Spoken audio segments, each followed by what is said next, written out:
Aujourd'hui, je souhaite aborder un sujet rarement abordé mais qui touche de nombreux hommes et couples.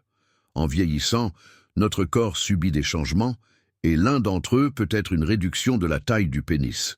Cela peut surprendre ou même être considéré comme tabou pour certains, mais je pense qu'il est important d'en parler ouvertement.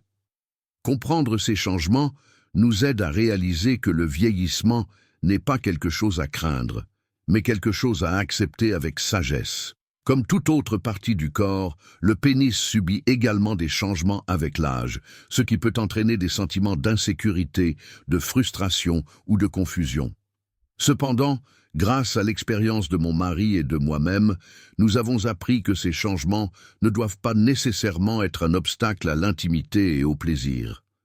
Quand j'étais plus jeune, comme beaucoup de gens, j'associais le sexe et l'intimité à l'énergie et à la passion.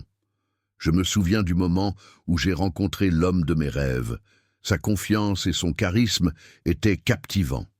Au fil du temps, les choses ont commencé à changer, tout comme notre approche de l'intimité. La première chose que nous avons remarquée a été une diminution de la fermeté érectile de mon mari. Au début, nous avons pensé qu'il s'agissait d'un problème temporaire, mais nous avons finalement réalisé que les changements étaient permanents.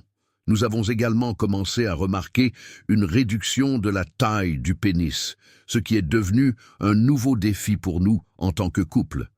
Ce n'était pas une conversation facile.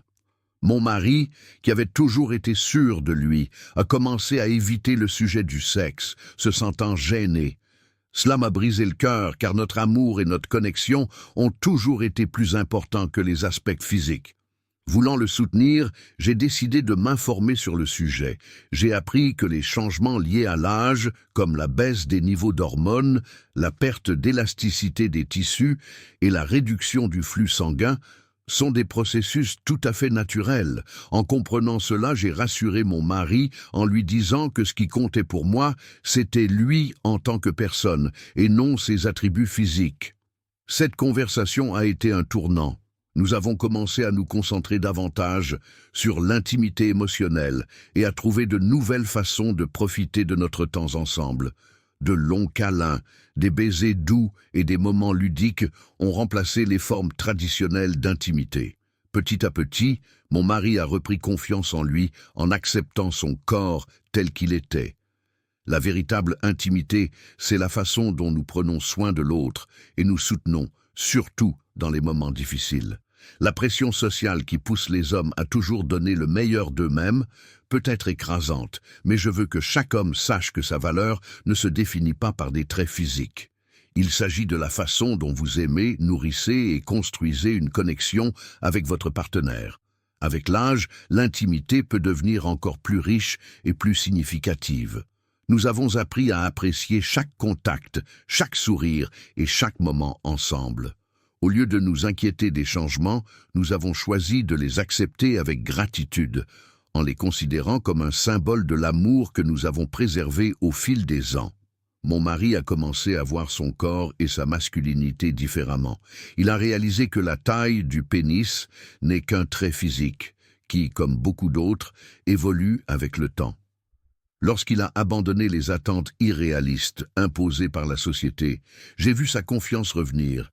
Mais cette fois, c'était une confiance plus profonde, qui n'était pas liée à l'apparence ou aux performances sexuelles, mais à une véritable acceptation de soi. Nos moments intimes ont pris plus de sens. Chaque contact était intentionnel, comme si nous célébrions le fait que, malgré le vieillissement et les changements de la vie, notre amour et notre lien restaient tout aussi forts. Nous avons trouvé de nouvelles façons d'éprouver du plaisir sans nous soucier des érections ou des orgasmes, ce qui nous a permis d'être plus ouverts et vulnérables l'un envers l'autre. Nous avons commencé à avoir des conversations honnêtes sur nos peurs et nos émotions. Mon mari m'a confié à quel point il était difficile d'accepter les changements de son corps, en particulier dans un monde où la masculinité est souvent liée à des attributs extérieurs. Mais il a également admis que notre relation l'avait aidé à réaliser que son identité ne dépendait pas de ses normes. En fait, surmonter ces défis ensemble n'a fait que renforcer notre lien. Nous avons appris à mieux communiquer, à exprimer plus ouvertement nos besoins et nos désirs. Cela a renforcé non seulement notre vie intime, mais aussi notre relation au quotidien. Le sexe n'était plus seulement un acte physique, il est devenu une extension de notre connexion émotionnelle. Nous avons cessé de craindre le changement et avons découvert de nouvelles façons d'exprimer notre amour. Chaque ride, chaque cicatrice et chaque transformation sont devenus un rappel de tout ce que nous avons traversé ensemble. Nous avons réalisé que le vieillissement n'est pas un problème, mais une phase naturelle de la vie qui peut être remplie de beauté, de sagesse et d'une compréhension renouvelée de l'amour.